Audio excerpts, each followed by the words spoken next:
fait avec amour et préparé avec amour. C'est binge audio, quoi.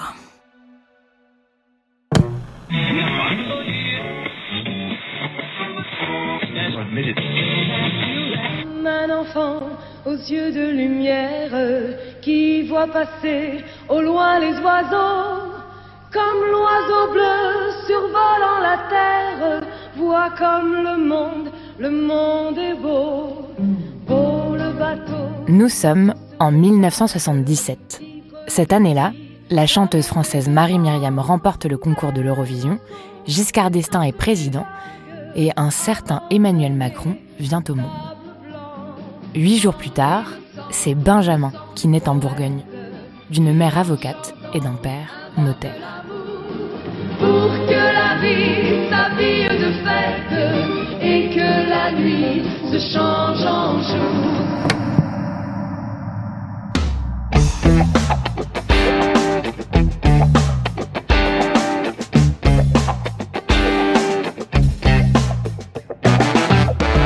Toute la scolarité de Benjamin est brillante, jusque dans le sport où il se démarque, particulièrement au tennis. Il pense à devenir joueur professionnel, mais les tournois aux États-Unis sont trop contraignants. Il reste en France et intègre un internat dans un lycée catholique privé de Lyon. Il déclarera plus tard « Quand j'ai quitté Châlons en 3e pour intégrer une école privée lyonnaise, on m'a dit que j'étais snob, et puis je me suis fait virer du premier cours car j'étais arrivé avec Charlie Hebdo. » Benjamin est de nature provoque. Habitué à des débats enflammés lors des dîners de famille, on s'engueule autour du rôti le dimanche midi et on se réconcilie à la poire. Cette ambiance-là, il ne veut jamais la quitter. À tel point qu'il décide de se mettre lui-même à la politique.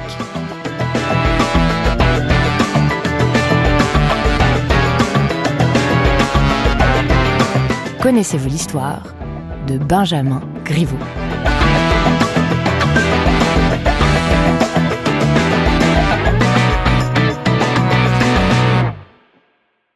Benjamin a un parcours scolaire sans faute, Sciences Po, HEC, mais il est recalé à l'ENA. À la sortie d'HEC, il est toujours motivé par la politique et rejoint le mouvement À gauche en Europe, un club de réflexion social-démocrate créé par Dominique Strauss-Kahn, Michel Rocard et Pierre Moscovici. L'idée de ce club, c'est de participer à la refonte du socialisme français après l'échec de la gauche en 2002 et de promouvoir une Europe plus forte.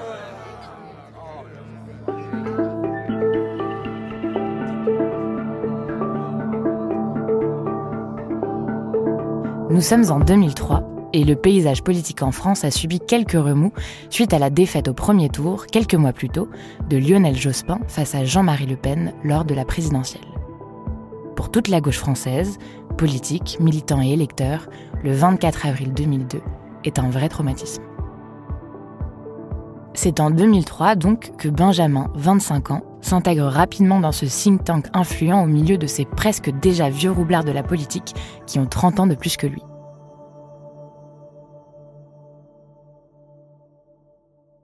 Sacrée expérience pour ce jeune homme que de travailler avec tous ces hommes bien plus expérimentés.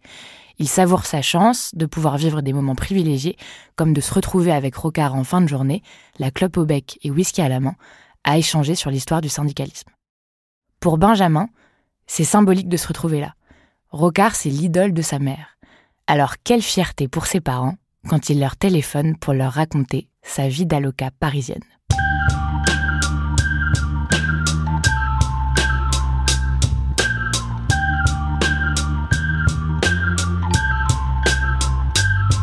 Benjamin avance prudemment.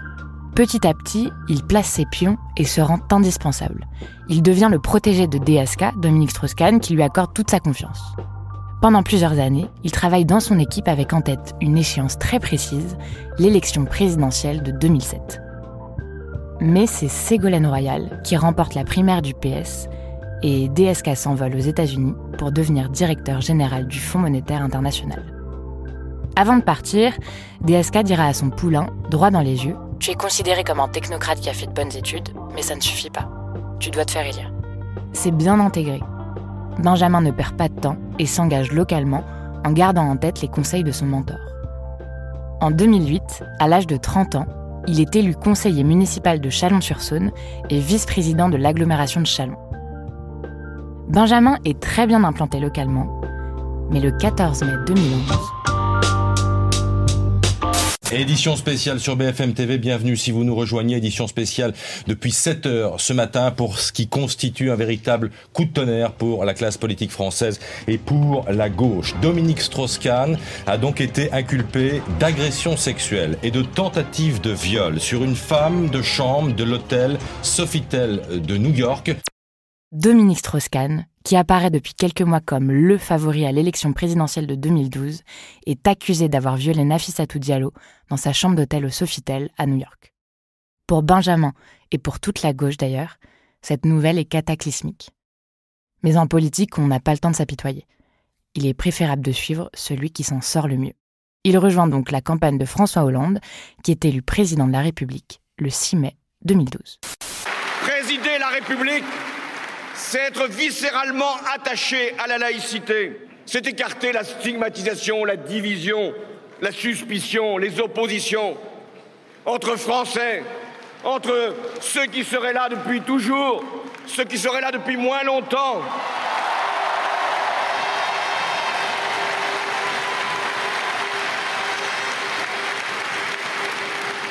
Présider la République, c'est élever et ne jamais abaisser. Benjamin entre au Bureau national du Parti socialiste et au cabinet de la ministre des Affaires sociales et de la Santé, Marisol Touraine, en qualité de conseiller.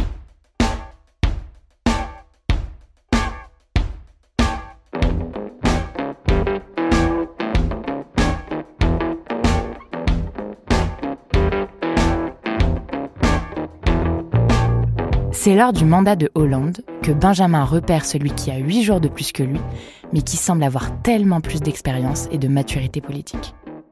Emmanuel Macron.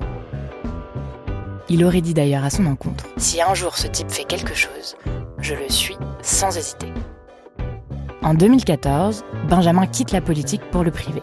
Il devient directeur de la communication et des affaires publiques pour Unibail-Rodamco, leader mondial des centres commerciaux, où il gagne 17 000 € par mois. Il est réélu conseiller municipal en 2014, mais il démissionne quelques mois plus tard en raison de son nouveau travail. Lui plaide que c'est parce qu'il préférait s'occuper de ses enfants. En off, on chuchote qu'il était déçu de ne pas occuper des postes plus importants.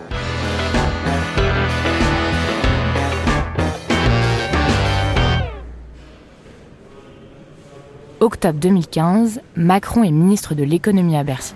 Benjamin est convié à le rejoindre pour travailler sur les tout débuts d'un parti, pour le moment encore embryonnaire, En Marche. Intégrer ce parti, ça implique de faire des sacrifices, de quitter son travail, de ne pas compter ses heures et surtout de ne pas avoir peur de se mettre des gens à dos.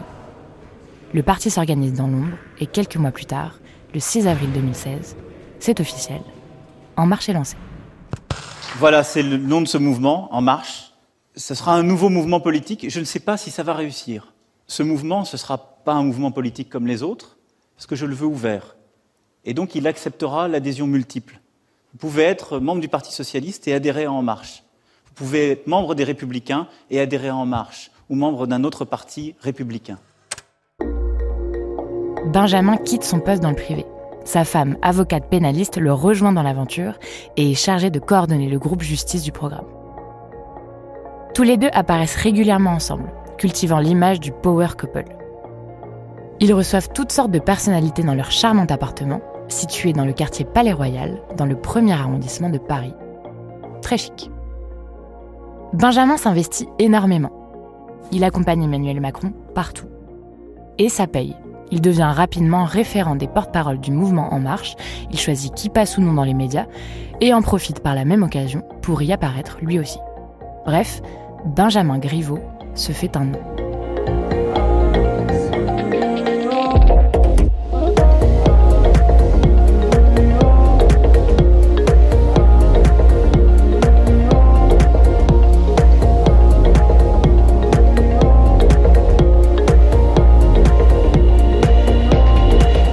Le 7 mai 2017, Emmanuel Macron est élu président de la République. Parce que c'est notre projet! Vive la France! Benjamin ne fait pas partie du premier gouvernement. Il n'est pas non plus à la tête du mouvement En Marche comme il l'aurait souhaité. Mais 2 mois plus tard, aux législatives, il est élu député. Lors du premier remaniement, il est encore une fois mis à l'écart. Benjamin aurait alors souhaité bonne chance au ministre, en sous-entendant que Macron allait prendre la main sur tout. Ce qui, côté Macron, aurait été particulièrement mal pris. Mais le temps fait son œuvre, et il est finalement nommé en 2017 secrétaire d'État auprès du ministre de l'économie Bruno Le Maire, puis il devient quelques mois plus tard porte-parole du gouvernement, succédant à Christophe Castaner.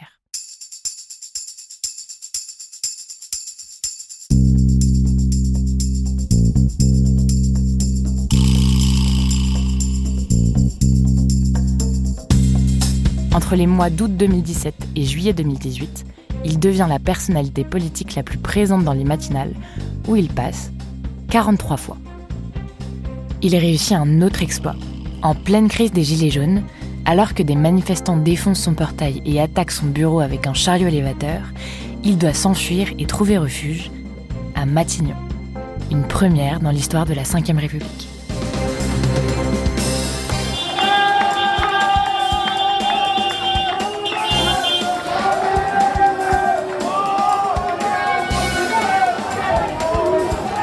Ils vont rentrer là.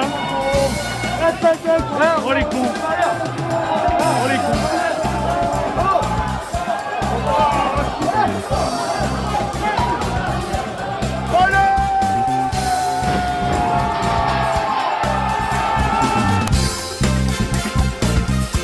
Le 27 mars 2019, Benjamin quitte le gouvernement, reprend son mandat à l'Assemblée nationale et sous l'étiquette LREM, il devient candidat aux élections municipales de Paris de 2020.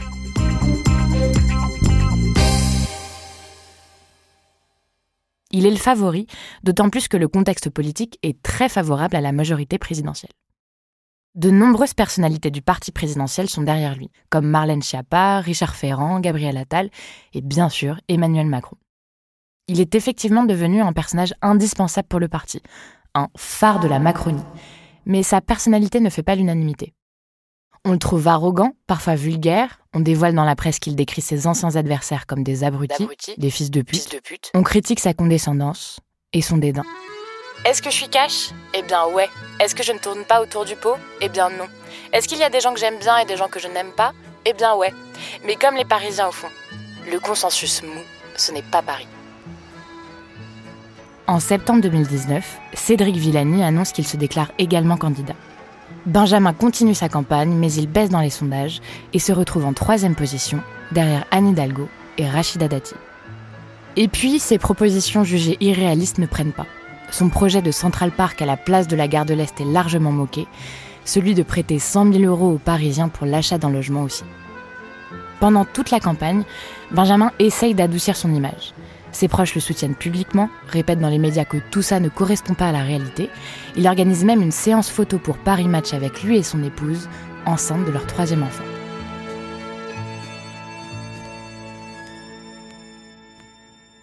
Mais cette opération séduction est stoppée brutalement.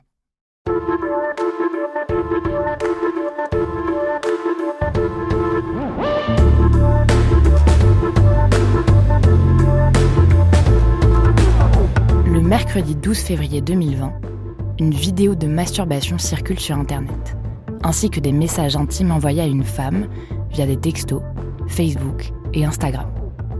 Cette vidéo provient du site pornopolitique.com et l'auteur de ce contenu serait Benjamin Griveaux.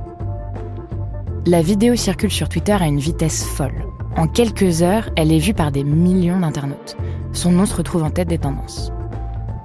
Pour l'heure, on doute encore de l'authenticité de ces messages et surtout, on ne sait pas qui est à l'origine de ces fuites. Le lendemain matin, Benjamin est dans un cinéma du 17e arrondissement pour présenter son programme. Il fait comme si de rien n'était, mais l'ambiance est horriblement pesante. Les équipes du candidat gardent le silence. En fin de journée, Benjamin parle avec Emmanuel Macron au téléphone, qui lui laisse le choix de se maintenir ou de se retirer.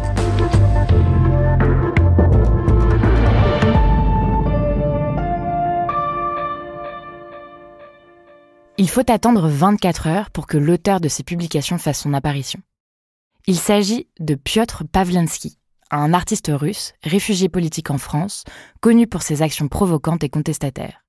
En 2017, il avait tenté de mettre le feu à la Banque de France et avait été condamné à 3 ans de prison, dont 2 avec sursis. En 2012, il s'était cousu les lèvres pour soutenir les Pussy Riot, condamné à la prison après une prière punk critiquant Vladimir Poutine. En 2013, il avait cloué ses testicules sur la place Rouge, en Russie.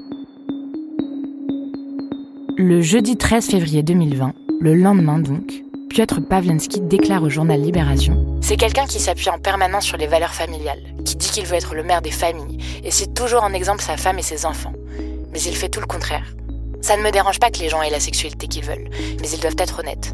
Mais lui veut être le chef de la ville et il ment aux électeurs. Je vis désormais en France, je suis parisien, c'est important pour moi. » Vendredi 14 février, à la mi-journée, Benjamin annonce son retrait de la campagne des municipales dans une vidéo de 3 minutes. En annonçant ma candidature à la mairie de Paris, je connaissais la dureté de la vie politique.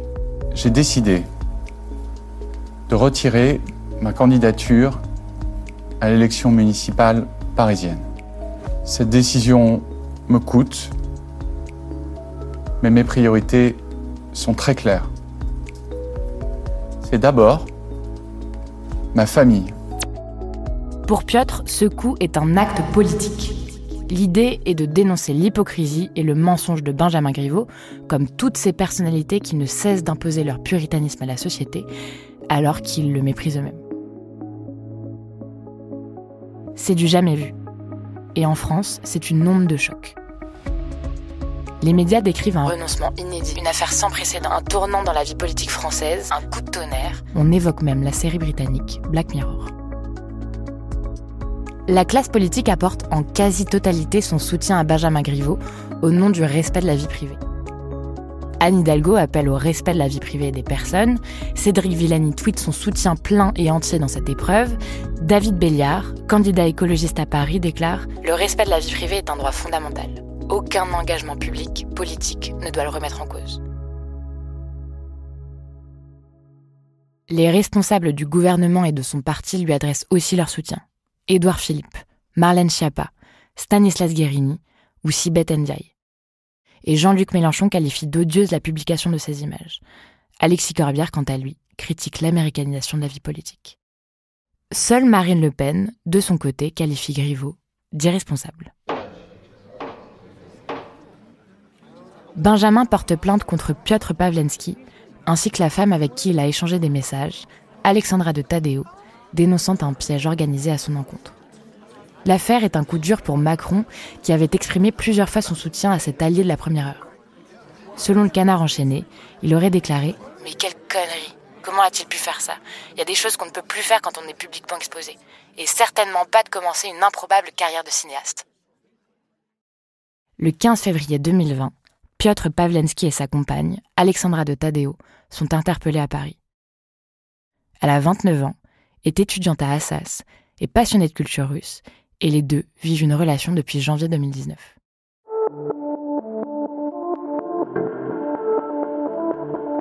Pendant sa garde à vue, Alexandra de Taddeo admet qu'elle était la destinataire des vidéos.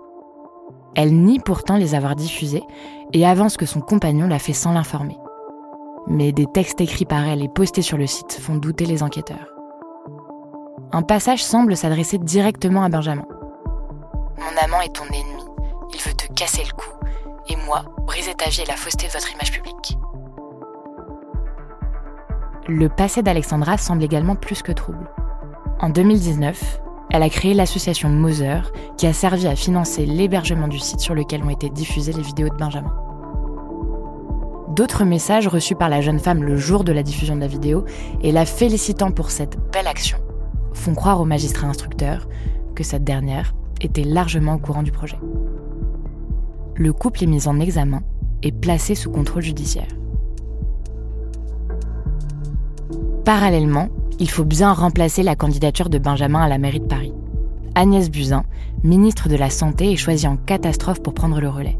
Cette nomination fait scandale, puisqu'elle abandonne son ministère au pire moment. Nous sommes au tout début de la pandémie de Covid-19. Seul point positif, cette affaire a au moins le mérite de faire éclipser celle de Griveaux.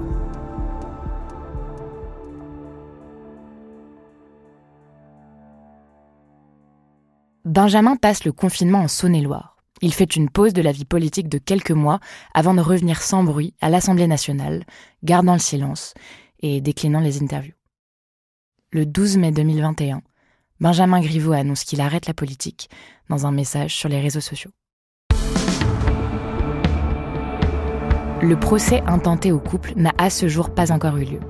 Piotr Pawlenski et Alexandra de Taddeo seront jugés pour atteinte à l'intimité de la vie privée et utilisation, conservation et divulgation d'images à caractère sexuel.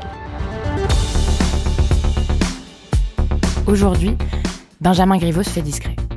En janvier dernier, près de 2 ans après l'affaire, il a posé des mots sur ce qui s'est passé dans un documentaire diffusé sur France 5. C'est d'une très grande violence et chez moi, la première réaction, ce que je ressens d'abord, c'est de la colère. Et c'est de la colère contre moi-même. J'ai évidemment manqué de vigilance. Ça, c'est la colère du responsable politique. Et puis, il y avait la colère du mari et du père de 3 enfants. Et celle-là, je la garderai pour moi. Benjamin est retourné dans le privé. Il a créé un cabinet de conseil qui a vocation à conseiller et accompagner les dirigeants d'entreprises dans leurs choix stratégiques. Benjamin Griveaux semblait avoir une carrière toute tracée. Il aurait pu évoluer, à l'image de ceux qui l'ont formé quelques années plus tôt, et devenir comme eux un vieux roublard de la politique qui évolue de poste en poste. Mais c'était sans compter la violence de ce milieu qui peut, en quelques clics, briser toute une carrière.